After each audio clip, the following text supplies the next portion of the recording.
수학에서 지식을 탐방한다. 안녕하세요. 지식다락방 다락방지기 질문 멘토입니다. 시즌 1 때는 여러분들의 질문을 리뷰하는 방식으로 진행이 됐었다면 시즌 2부터는 여러분들의 질문 그리고 그 질문 속에서 유익한 지식들을 같이 알아보는 시간을 가지도록 할 거예요. 그래서 시즌 1과 마찬가지로 과학 멘토와 수학 멘토의 활약을 여러분들 기대해 주시면 감사하겠습니다. 오늘도 마찬가지로 수학 멘토와 과학 멘토님을 모셨습니다. 안녕하세요. 안녕하세요. 이제 새로운 시즌을 맞이해서 새로운 질문 멘토가 참여를 하게 되었어요. 네네. 그래서 혹시 처음 이렇게 자리하게 되신 소감이 어떠신지? 네. 지금 너무 긴장이 되는데 멘토님들과 같이 이제 이런 수학과학 지식을 나눌 수 있다는 게 되게 저도 유익한 시간이 될 것 같아요. 그리고 학생들도 수학 과학 멘토님들의 그런 지식들을 많이 접할 수 있어서 더 좋은 시간이 될 것 같습니다. 그래서 이제 이번 달에도 8월 질문다락방 과학과 수학 게시판에 많은 친구들이 질문을 올려주었는데요. 그래서 과학 먼저 한번 질문 하나씩 짚어보도록 하겠습니다. 카이스트 질문다락방 8월 과학 주제가 바로 열대야였죠. 그래서 열대야에 관한 질문들을 많이 남겨주셨는데요. 서준 학생이 좀 특이한 질문을 해줬어요. 보통 열대야라고 하면 그냥 단순히 밤에 잠을 자지 못하는 그런 상황을 생각할 수가 있는데 서준 학생은 이를 수학과 같이 접목시켜서 함수를 통한 열대야 예측이 과연 가능한가에 대한 질문을 주셨어요. 함수를 통해서 과연 열대야를 예측할 수 있을까요? 네, 그렇죠. 이제 그러니까 보통 과학 주제, 열대야라고 하면 열대야의 원리라든지 열대야의 원인 이런 것들에 대해서 보통 관심을 가지는 게 일반적인데 서준 친구가 평소에 수학 분야에도 조금 관심이 많은 것으로 보여요. 함수라는 키워드를 통해서 직접적으로 접근을 하는 것이 보니까 그렇게 생각이 들었는데요. 그리고 사실 모든 과학이라는 게 특히 공학 분야로 들어가면은 이런 과학적 원리들을 수학적 공식을 이용해서 접근하는 방식으로 많이 디벨롭을 하잖아요. 이제 서준 친구가 딱 그런 식의 접근을 여기서 시도를 한 거죠. 그렇죠. 이제 수학이 사실 과학을 위한 도구 그렇죠. 이렇게 알려져 있기도 하잖아요. 이제 함수를 통해서 열대야 예측뿐만 아니라 실제로 이제 강수량 예측 이런 것들이 전부 수학적인 어떤 지식을 기반으로 하기 때문에 이 질문은 사실 수학적으로 넘어와도 되는 질문이 아니었을까도 네, 생각해 봅니다. 저도 딱 그 생각이 들어가지고 이제 수학 멘토님께 사실 학생들이 함수라는 개념에 대해서도 잘 모를 수도 있겠다는 생각이 들어가지고 뭐 예를 들어 1차 함수라든지 아니면 2차 함수 이런 것들의 차이라든지 1차 함수에서 그 값들을 결정하는 요소 이런 것들에 대해서 혹시 간단하게 이야기해 주실 수 있을까요? 그럼요. 이제 함수라는 건 간단하게 생각해서 어떤 정보가 주어졌을 때 그 정보를 바탕으로 결과를 내뱉는 거라고 할 수 있는데요. 이제 약간 수학적인 설명 없이 한번 설명을 했어요. 그래서 여기선 예를 들면은 오늘의 온도 혹은 기상예보 그리고 과거의 기상예보 이런 것들을 정보를 주면 이제 오늘 열대야가 온다 안 온다 이런 결과값을 내뱉는 그런 걸 만들 수 있지 않을까라고 생각해 봅니다. 역시 수학 멘토님이시네요. 진짜 이게 굉장히 깔끔한 설명이었다는 제가 생각이 들어가지고 최근에 연구하는 게 이제 약간 이런 저는 발전량을 예측하거든요. 발전량이요? 그렇죠. 이것도 마찬가지로 함수를 통해서 네네. 오늘의 전기 발전량, 여러분 아시는 태양광 발전량, 네네. 이제 풍력 발전량 이런 것들을 어떻게 예측할까?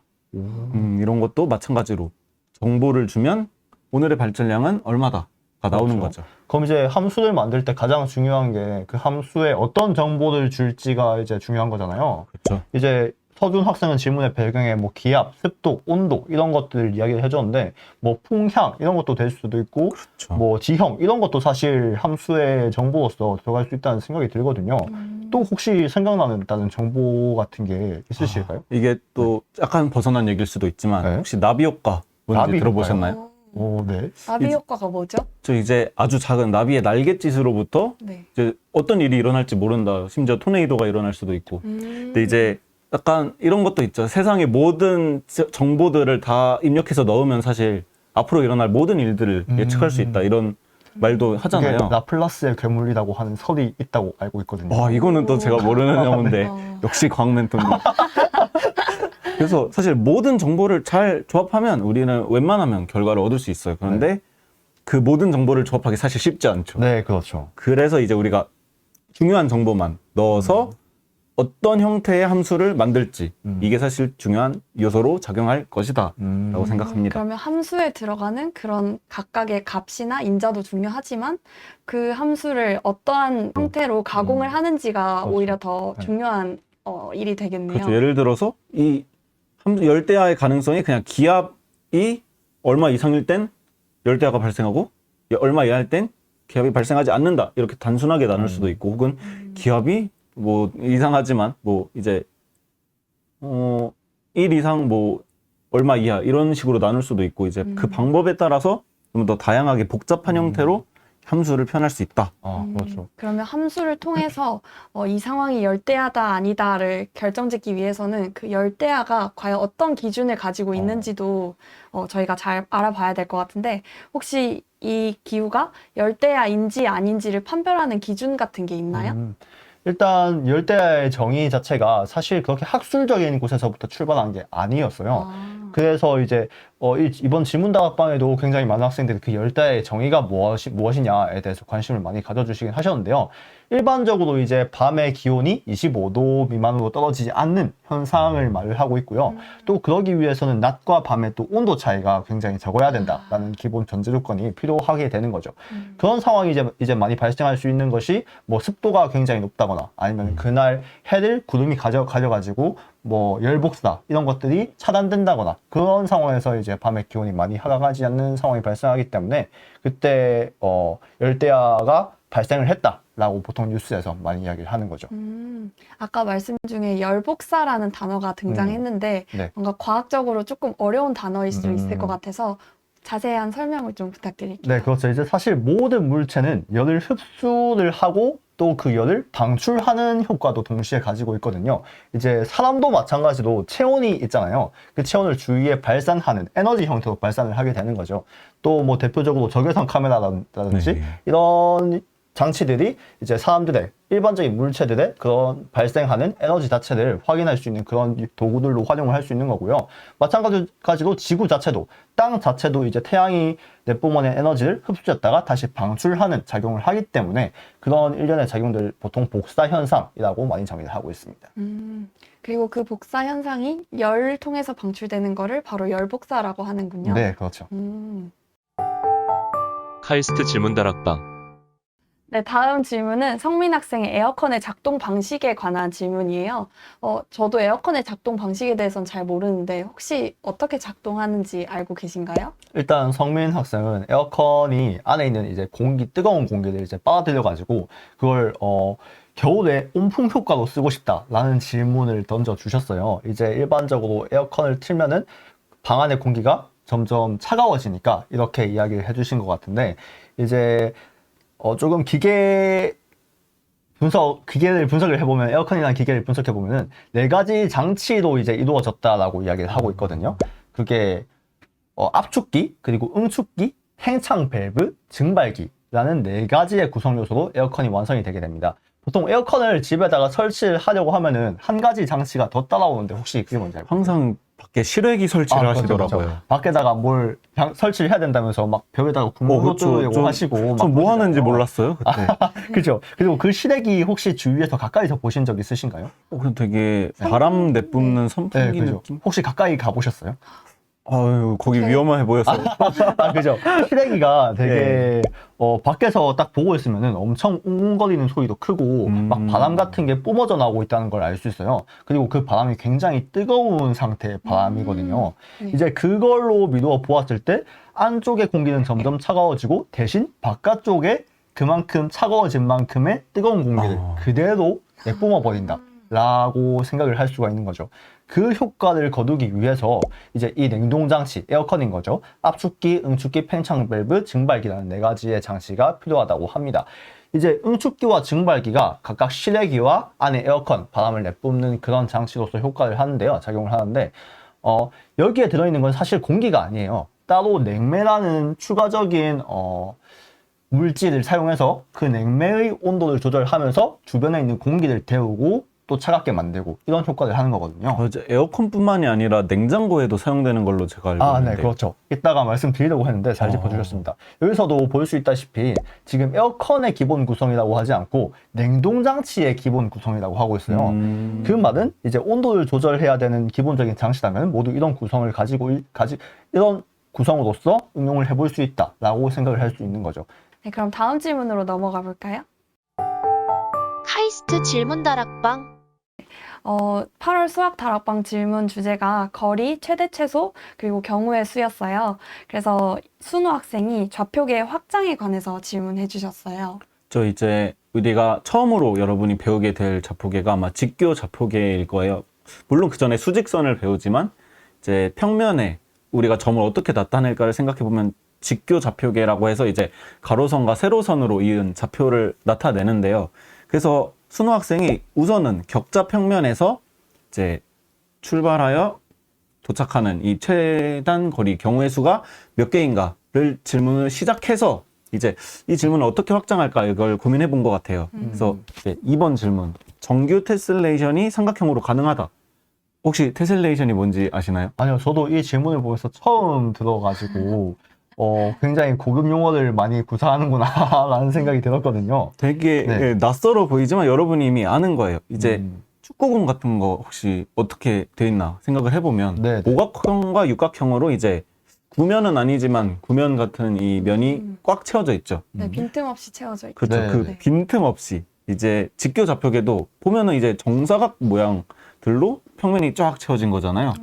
그래서 이제 테셀레이션이란 결국에 어떤 모양으로 그냥 평면 혹은 공간을 가득 빈틈없이 채우는 이런 걸 말합니다. 그럼 한 가지 좀 궁금한 점이 생기는 게 그 아까 전에 축구공을 예시로 드셨잖아요. 네. 축구공이 이제 오각형 모양으로 테셀레이션을 한 거다라고 하셨는데 아, 그 아닌가요? 살짝 다른가? 오각형과 육각형. 아, 네. 그러면은 그게 진짜 실제로 펴봤을 때도 아. 정확히 오각형과 육각형이 맞나요? 그게? 그래서 사실 제가 예시로 들면서 네. 흠칫했는데 이제 약간 예쁜 평면이 아니잖아요. 축구공이 네. 사실. 그렇죠, 그렇죠. 그래서 그것보단 일단 평면에서 시작을 해봅시다. 알겠습니다. 네, 그래서 평면 같은 경우에는 보통 삼각형, 정삼각형, 정사각형, 정육각형은 이제 예쁘게 이렇게 평면을 채울 수 있어요. 근데 이제 정오각형 들로는 평면을 못 채우거든요. 아, 이런 걸 고려해서 이제 순우 학생이 이번 문제는 삼각형으로 테셀레이션을 평면을 해보고 그 위에 두 점을 설정하고 그 사이에서 최단 거리는 몇 가지 경우의 수로 갈 수 있는가를 했는데 이제 그럼 3, 4번 이제 또 어떻게 확장할 수 있을까요? 확장이요? 입체로도 확장할 수가 있을까요? 그렇죠. 이제 평면을 채우는 걸 다 해봤으니까 이제 입체를 한번 채우는 게 뭐가 있을까? 입체에서의 좌표계가 이제 저희가 아는 거는 그냥 3차원 직교 좌표계죠. 네. 정육면체로 채운 거. 네. 이건 너무 식상하다. 그래서 이제 정사면체 그리고 정팔면체 얘네로 테셀레이션을 해보고 그 위에 있는 두 점 간의 최단 거리를 어떻게 몇 가지 경우가 있을까? 근데 굉장히 제가- 수준 높은 질문을 해주셨네요. 그렇죠. 근데 약간 이미지를 찾기도 힘들어서 제가 네. 첨부를 어. 못했는데 약간 좀 더 자세한 그림 설명이나 이제 순호 친구가 생각한 이제 두 점 이런 게 있을 거 아니에요. 그거를 이제 첨부 파일로 추가해주면 이제 다른 학생들도 좀 더 그렇죠. 직관적으로 조금 확인을 할 수 있으니까 이해를 할 수 있으니까. 네, 그렇게 이제 다 같이 고민해 봅시다라고 했는데 그럼 좀 더 다른 친구들 쉽게 접근할 수 있을 것 같아요. 정팔면체랑 정사면체가 이제 그림을 또 그리기에도 사실 쉽지 않은 입체 도형이긴 하잖아요. 저 이제 정육면체로도 사실 채우기 쉽지 않아요. 정팔면체가 어떻게 생긴 이제 도형이죠? 약간 사각부를 두 개 붙여놓은 이런 형태거든요. 그래서 채워지는지 않는지 저 잘 모르겠는데 근데 그려지지가 여기서 않네요. 이제 가능하다라고 이야기를 하고 있으니까 그걸 어디서 확인한 것 같은데 그래서 아마 두 네. 개를 합쳐서 이제 테셀레이션을 하는 것 같기도 해요. 이제 두 개를 네, 합쳐서 테셀레이션이 굳이 하나의 도형만으로 하는 게 아니라 네, 네. 여러 도형을 사용해서 해도 되기 때문에 그래서 이렇게 했는데 그래서 이제 이미지 하나만 첨부해 준다면 더 쉽게 접근할 수 있을 것 같습니다. 네, 그러면 다음 질문으로 넘어가 볼까요? 카이스트 질문 다락방 네, 다음은 수학 질문 중에 범준 학생이 방사형 모형 도로에서의 최장 경로에 관한 질문을 해주셨어요. 근데 이제 여러분이 생각하는 처음 저희가 거리 같은 걸 배우면 직교 좌표계에서 이렇게 수평 수직으로 이동을 하는데 좀 더 거리 같은 거 깊게 들어가 보면 막 이제 당연히 대각선으로도 갈 수 있을 거 아닌가. 네. 이런 식으로 직교 좌표계에서 확장도 할 수 있고 이제 근데 현실적으로 생각해 보면 이제 저희가 차를 타고 간다고 생각을 해보면 항상 도로가 그렇게 예쁘게 생기지 않았잖아요. 그렇죠. 그래서 이런 식으로 방사형으로 생긴 도로가 있을 수도 있는데 여기서 최장거리 이게 궁금할 수도 있겠죠. 근데 혹시 이런 형태의 도로 어디서 보신 적 있나요? 도로가 실제로 이렇게 생겼다고요? 약간 이런 형태로 만들어진 되게 도시 이제 지역이 있어요. 도시가 있나요? 네, 저희 나라가 아니에요, 근데. 그렇죠. 저희 나라에서 이 정도의 규모로 설계를 한 거면은 굉장히 저도 가보고 싶은 장소가 될 것 같은데. 네, 바로 이게 프랑스 이제 샹젤리제 거리 개선문 있는 곳이 딱 이렇게 생겼어요. 왜냐면 개선문을 중심으로 이렇게 사방으로 뻗어져 나가는 큰 도로가 있고 이제 그 사이에 집들이 있는데 이제 그러면 이제 이 질문이 딱 여기서 쓸 수 있는 거죠. 이 프랑스에서 네. 중앙 혹은 다른 곳에서 출발해서 다른 점으로 갈 때 어떻게 가는 게 제일 빠르겠냐. 그리고 또 이제 지구본을 보면 사실 저희가 경도 위도 표시하잖아요. 그 모양을 보면은 사실 이게 공간이긴 하지만 방사형으로 생겼거든요. 그렇죠. 그래서 사실 여기서의 최장거리도 약간 연관 지어서 생각을 할 수 있는 질문. 이제 그 그렇습니다. 각각의 극점에서부터 방사형으로 퍼져나온다는 거죠. 남극점과 북극점으로부터. 그렇죠. 네. 이것도 제가 할 말이 많은데 고등학교 때 제가 한 연구가 자기가 있는 점을 중심으로 이렇게 방사형으로 지도를 만들면 되게 거리를 구하기 쉽지 않겠느냐. 왜냐면 그러면 모든 딱 같은 거리에 있는 지역들이 눈에 보이거든요. 그렇죠. 저희 지구본 보면 우리나라로부터 같은 지역에 있는 나라들 어딘가 모르잖아요. 사실 그게 동심원의 개념이기도 하잖아요. 그렇죠. 네. 그래서 북극으로부터 보면 같은 거리에 있는 지역들이 딱 보여요. 네. 근데 저희 나라에선 안 보이잖아요. 그래서 제가 지도를 한번 연구를 해봤어요. 그때. 지도를 연구하셨다고. 그러니까 이제 변환이죠. 이제 우리가 아는 거는 그런 지구본 형태의 이런 위도 네. 경도인데 우리나라를 중심으로 했을 때 이 나라의 위도 경도가 어떻게 되느냐. 극점을 우리나라로 옮겨서 네. 활용하셨던 거죠. 그럼 되게 이제 우리나라가 중심이 된 것 같은 느낌의 지도를 하나 만들 수 있죠. 그럼 굉장히 흥미로운 연구를 하셨네요, 네. 진짜. 되게 재밌었습니다. 그래서 이제 이 문제도 여러분 이제 이런 질문에서부터 출발할 수 있는데 결국 방사형 도로에서 최장 거리를 질문을 해줬어요. 그리고 또 재밌는 질문이 하나 있는데 이제 A에서 D 어떤 두 지역 사이에 최단 경로 가지수가 두 가지일 때 그 둘 사이의 각도 이런 것도 물어봐가지고 되게 재밌는 질문이 많으니까 여러분 관심 가지고 풀어보면 좋을 것 같습니다. 네, 도로에서의 경로를 각도까지도 고려해서 문제를 내셨네요. 사실 딱 언뜻 봤을 때는 이제 저 일직선 경로상 이외에 막 곡선으로 그려진 길 경로 같은 경우에는 거리 차이가 뚜렷하게 눈에 보이잖아요. 그렇죠. 그래가지고 생각보다 그렇게 복잡한 문제는 아닐 수도 있겠다라는 생각을 했는데 문제를 막 이런 식으로 각도까지 고려를 하니까 훨씬 많은 방식으로 접근할 수 있게 되는 건 맞는 것 같네요. 그래서 네. 어렵지도 않은 개념이면서 되게 네. 재밌게 접근을 해볼 수 있는 문제 이렇게 잘 만들어준 것 같습니다. 네. 네, 여러분 좋은 질문 감사합니다. 카이스트 질문다락방. 그러면 이제 오늘 이렇게 수학 멘토, 과학 멘토와 함께 여러분들이 주신 거리와 최대 최소 경우의 수 그리고 열대야에 관련된 질문들을 다 알아봤는데요. 저희가 했던 이런 내용들이 여러분들께 도움이 될 수 있었으면 좋겠습니다. 네, 오늘 지식다락방 여기서 마치도록 하겠습니다. 창의적인 질문이 세상을 바꿉니다. 질문다락방. 안녕.